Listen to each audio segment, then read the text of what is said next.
হ্যাঁ। দেখা যাচ্ছে? হুম। Hello my students, class 9. Today I want to start with Buddhism. Yesterday I finished about Mahavira. Today I will start Buddhism. Life of Gautama Buddha. In the 6th century BC, India became the birthplace of a popular religious movement known as Buddhism. It was founded by a Kshatriya prince, Gautama, who was the son of Shuddhadhana, the chief of the Shakya clan of Kapilavastu. So name of the place was Kapilavastu. Name of Gautama Buddha's father was Shuddhadhana. Now, Gautama was born about the year 567 BC in the village of Lumbini near Kapilavastu. Now, from his young age, the Buddha's mind was very much inclined towards deep spiritual matters. And though he was a son of a king, he was a prince, he was not attracted towards the luxuries of the palace. Now, once the sight of an old man, a sick man, and a dead body made him think seriously of the futility of worldly pleasures. So the sight of an old man, a sick man, and a dead body made him seriously sad, and he wanted to start to think about the futility of the worldly life. He happened to see an ascetic whose calm serenity. Once he saw a sage, a prince, who in his face there was so calm and quiet a feeling. He greatly attracted towards him. These sides were called the four great sides in Buddha's life. These, what were the four sides, my students? If the question comes, so the answer will be the sight of an old man, a sick man, and a dead body. He started to think seriously about the futility of the worldly affairs. At last, the sight of an ascetic whose calm and quiet face made him to realize what would be the answer of our life. Now, these four sides were very famous, and it helped to turn the life of Buddha. Now, today, chapter 4, Doctrines of Buddhism. Now, Buddhism. After that, my student, one important thing is the great renunciation. The great renunciation.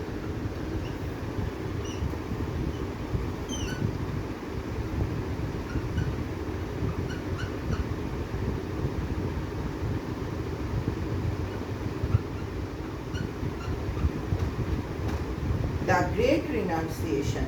Gautama's mind was set on finding a solution to the problem of human suffering and death at the age of 29. At the age of my students, at the age of 29. At the age of 29, he broke all his worldly ties and left his palace in search of truth. He left his palace, he left his family in search of truth. These seven came to be known as the great renunciation.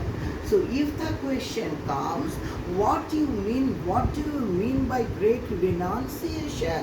Then the answer will be, at the age of 29, Gautama broke all his worldly ties and left his palace as an ascetic in search of truth.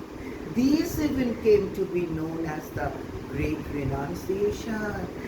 That is Mahabharata. Now, next comes the enlightenment. Very important. So, the four sides, then the great renunciation, then my students, they practice the enlightenment.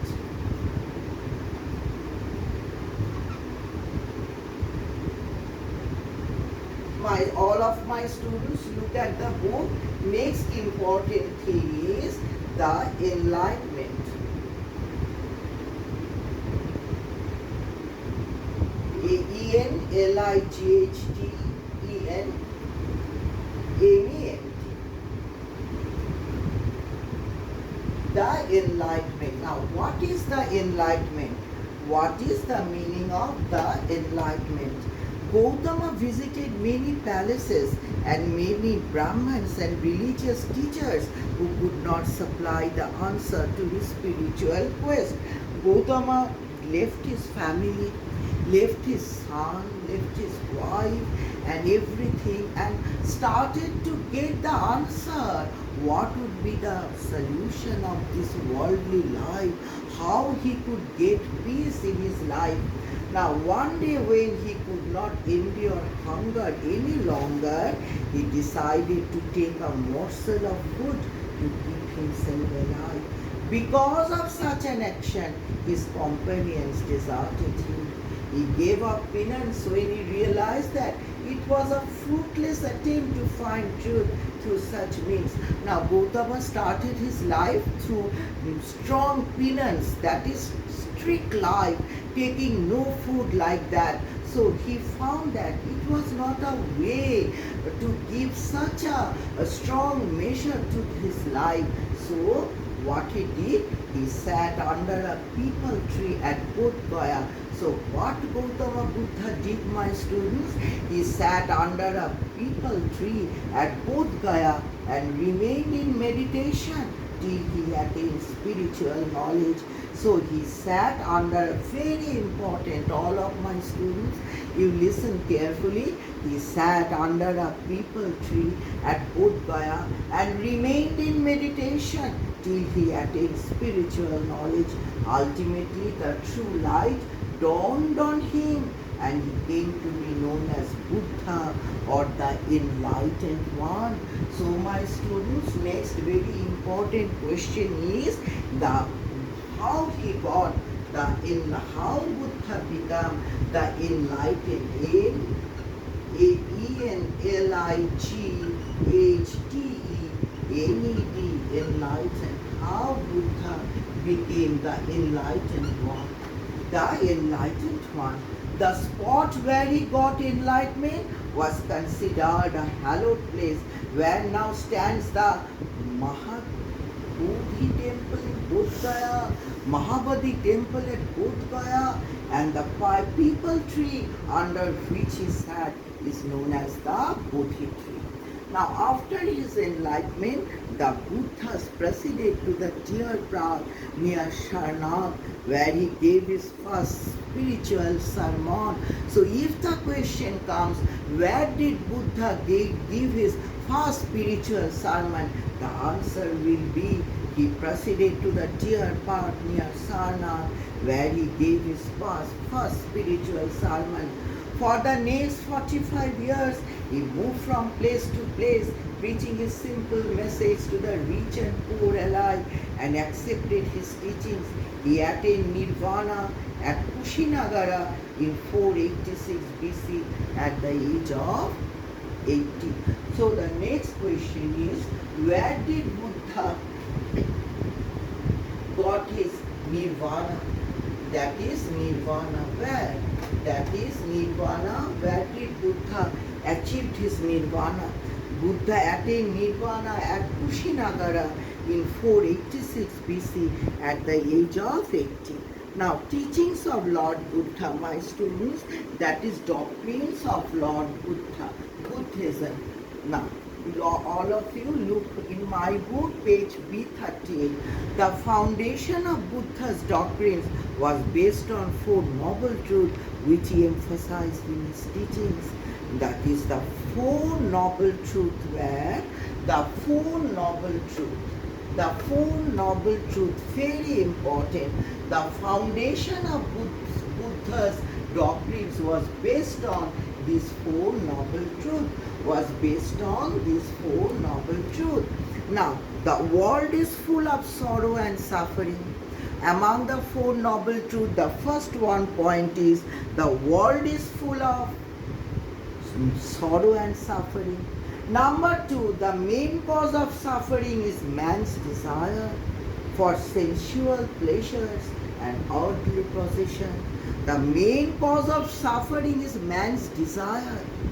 My student, this is the eternal truth. The main cause of our sorrow is our desire. Now, number 3, suffering can be removed by getting rid of desires. We can get rid of all our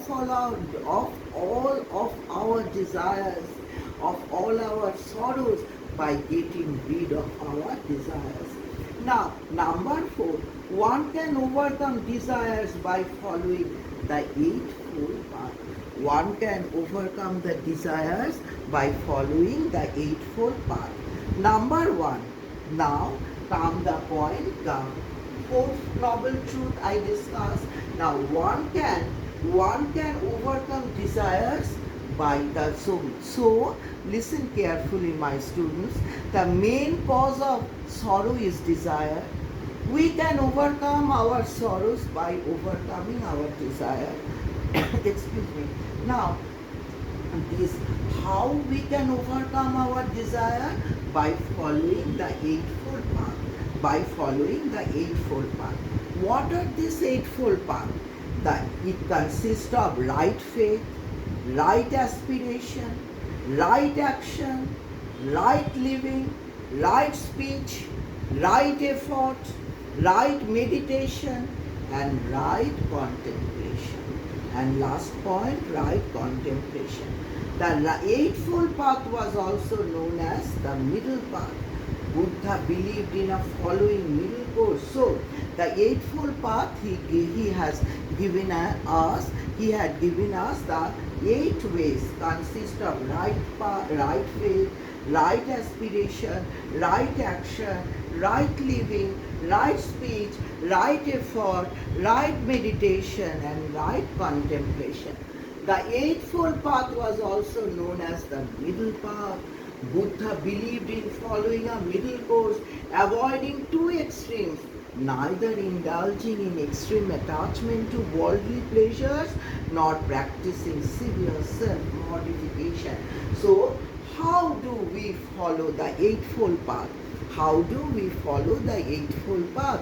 Buddha preached us a middle way, neither to giving very strict measures to our body and mind, and not allowing us too much luxury in life. So to follow our middle path, a golden means which ultimately give us all luxuries of life.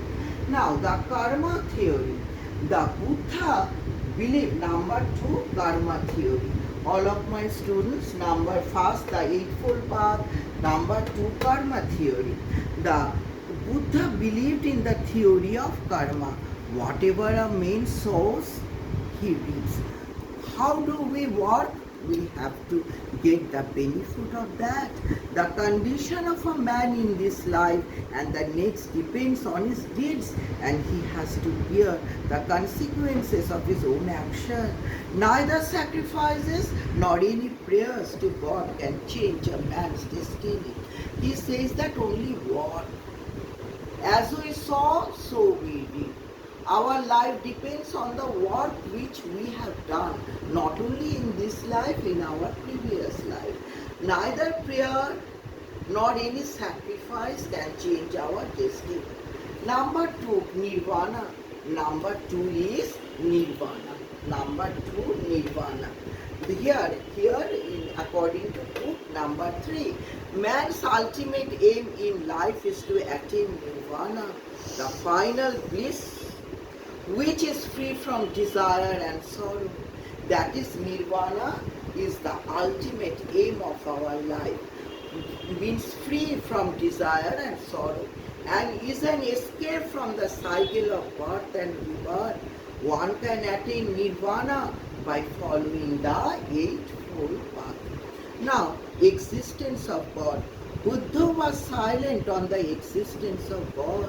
Scholars have interpreted his silence as his belief, as he neither accepted nor denied the existence of God. So Buddha was silent. Mahavira totally rejected the existence of God.